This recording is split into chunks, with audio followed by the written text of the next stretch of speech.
ओ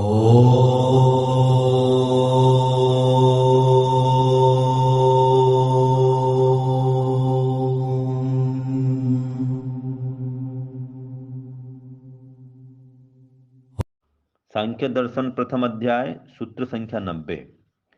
योगी नाम अबाह्य प्रत्यक्षत्वात् न दोषः। ये सूत्र 90 हो गया।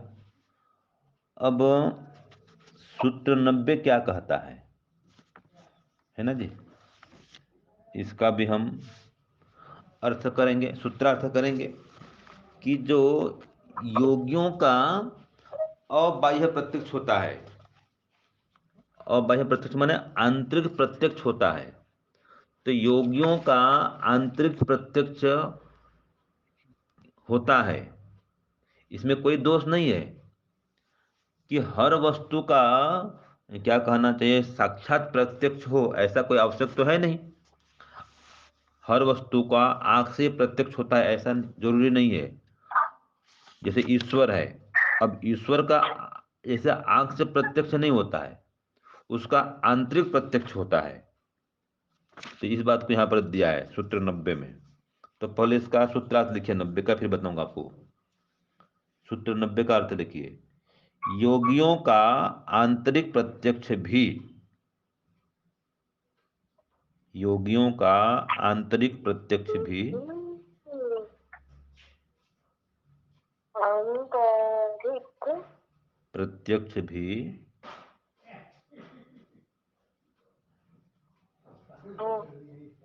पूर्व सूत्र में बतलाए गए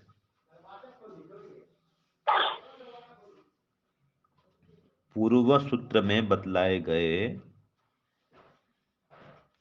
प्रत्यक्ष लक्षण में संग्रहित होने से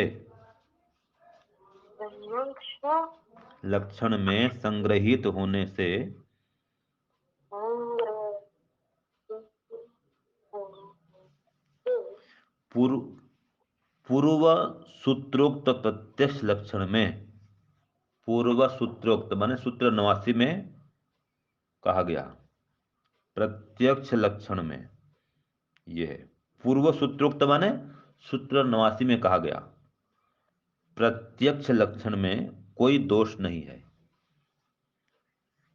कोई दोष नहीं है। ये न दोष का ना, कोई दोष नहीं है।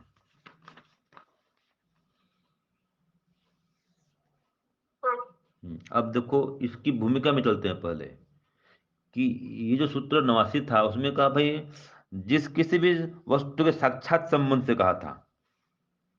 हाँ, ये आपने लिखा था ना, जिस किसी वस्तु के साक्षात संबंध से प्राप्त होने वाला ज्ञान है और जिससे उस वस्तु के स्वरूप को हम भली भांति जान लेते हैं, तो यही जो ज्ञान हुआ यह प्रत्यक्ष प्रमाण है। तो इसी विषय पर चर्चा है कि प्रत्यक्ष लक्षण में यत् संबंध सिद्धम इति एव उक्तम, कि जिस किसी के संबंध से भी सिद्ध होने वाला ये कहा है। और फिर कहा कि पुरुषस्य वस्तुना सह संबंध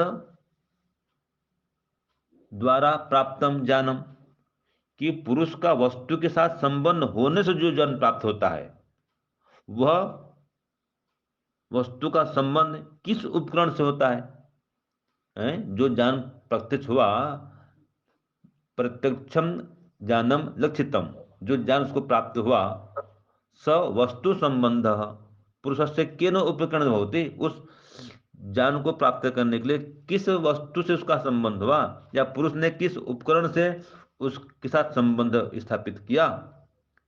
इति तो उत्तम एवं न, ये तो कहा नहीं सूत्र में, खाली ये कह दिया कि जिस किस संबंध से ज्ञान प्राप्त होने वाला कह दिया। अब उसमें ये तो लिखा नहीं कि आंख से, कान से, हाथ से, पैर से, कुछ लिखा नहीं।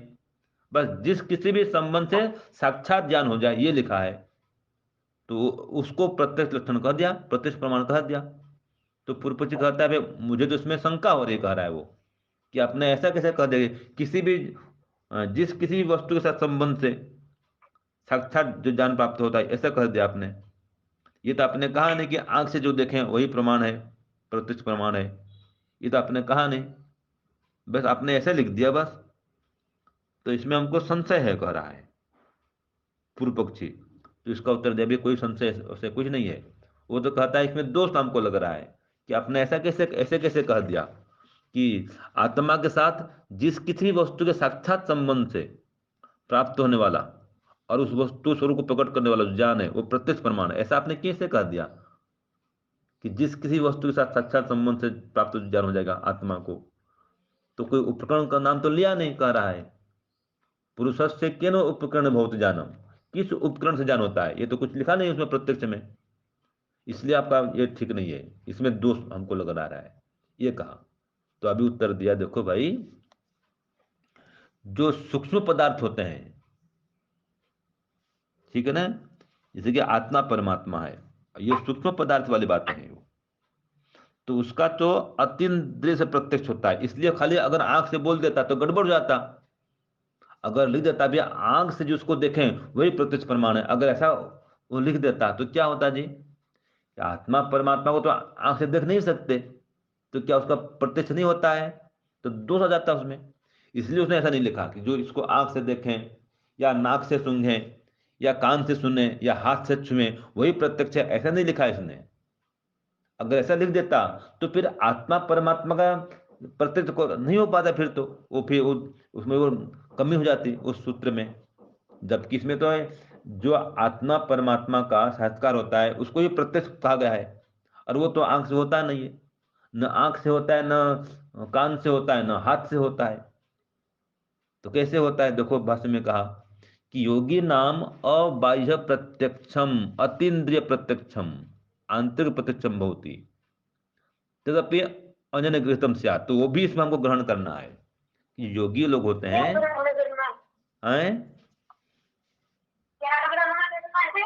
कि जो योगी गण होते हैं वो आंतरिक प्रत्यक्ष करते हैं, बिना आंख से भी ज्ञान प्राप्त करते हैं, वो बिना आंख के बिना हाथ से छुए भी ज्ञान प्राप्त कर लेते हैं। वो समाधि अवस्था में ज्ञान प्राप्त करते हैं। अब समाधि अवस्था में तो आंख बंद करके ज्ञान प्राप्त करते हैं, और वही प्रत्यक्ष कहलाता है। समाधि अवस्था में ईश्वर का साक्षात्कार करते हैं और उसको प्रत्यक्ष प्रमाण कहा गया है, वो प्रत्यक्ष करते हैं ईश्वर का। अब उसमें आंख तो है नहीं जी, कोई काम नहीं आंख का। जब ईश्वर का प्रत्यक्ष होता है उसमें आंख का काम नहीं है कोई, न तो हाथ का काम है। तो यह है योगी नाम अबाह्य प्रत्यक्षम, योगियों का अबाह्य प्रत्यक्ष होता है। अबाह्य माने आंतरिक प्रत्यक्ष होता है। तो तदप्य अनन्य गृहीतम से आते, वो भी इस लक्षण में आ गया इस सूत्र में।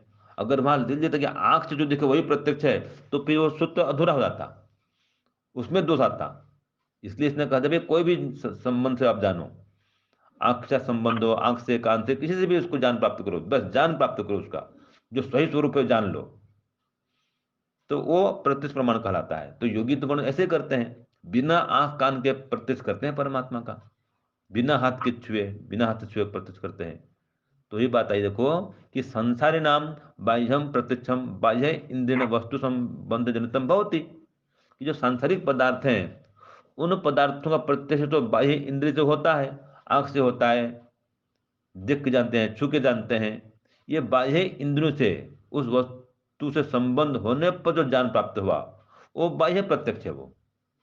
लेकिन योगी नाम प्रत्यक्षम तो खलु अबाह्य प्रत्यक्षम, लेकिन जो योगी गण हैं वो तो अबाह्य प्रत्यक्ष करते हैं, वो आंख से प्रत्यक्ष नहीं होता आत्मा का परमात्मा का, या मन का भी प्रत्यक्ष करते हैं। जितने भी सूक्ष्म इंद्रियां हैं उसमें ज्ञानेंद्रियां हैं, कर्मेंद्रियां, इन सबका प्रत्यक्ष करता है योगी, और समाधि अवस्था में करता है।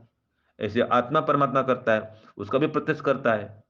तो वो कहता है अबाह्य प्रत्यक्षम आंतरिक प्रत्यक्षम, और अंतःकरण न, देखो वो अंतःकरण सिद्ध करता है, मन से करता है। वस्तु संबंध सिद्धम भवति, तो अंतःकरण न वस्तु संबंध सिद्धम भवति, वो तो भी मन से हो रहा है, वहां पर कहाँ आंख कान का काम है? आत्मा का परमात्मा का ज्ञान करने में कोई काम नहीं है, उसमें आंख कान का कोई हाथ पैर का काम वहां पर नहीं है, वो तो अंतःकरण से ज्ञान होता है। इसलिए अत्र अस्माकम प्रत्यक्ष लक्षण है यत संबंध सिद्धम, ये कहा है कि जिस किसी भी संबंध से कह रहा है, चाहे उसमें मन का संबंध हो रहा है, चाहे आंख का संबंध हो रहा है, कि कान का हो रहा है, कि हाथ का हो रहा है, किसी भी इंद्रिय के माध्यम से उस वस्तु से आपका संबंध हुआ, वो चाहे मन भोग या अंतःकरण हो, वो सब प्रत्यक्ष लक्षण में आ जाता है।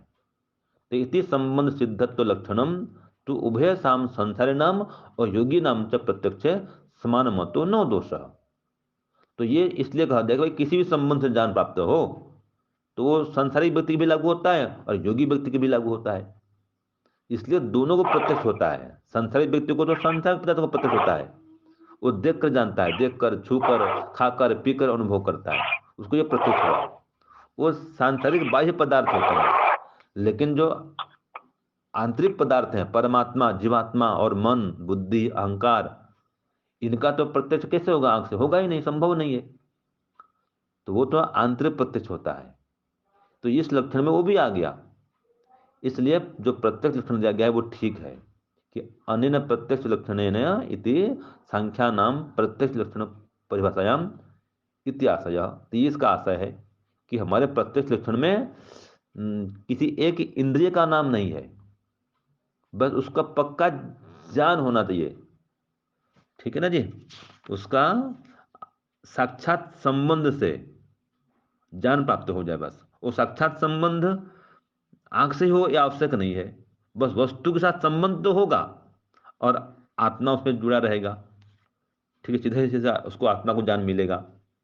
तो वो चाहे मन के माध्यम से ज्ञान हो, आंख से ज्ञान हो, हाथ से ज्ञान हो, कान से ज्ञान हो, नाक से ज्ञान हो, किसी भी इंद्रिय के माध्यम से जो उसका प्रत्यक्ष ज्ञान हुआ वही प्रत्यक्ष प्रमाण है। ये इसमें कोई दोष नहीं है। ये सिद्धांत ने उत्तर दे दिया। ये सूत्र 90 का भाष्य पूरा हुआ। ओम शांति ओम शम।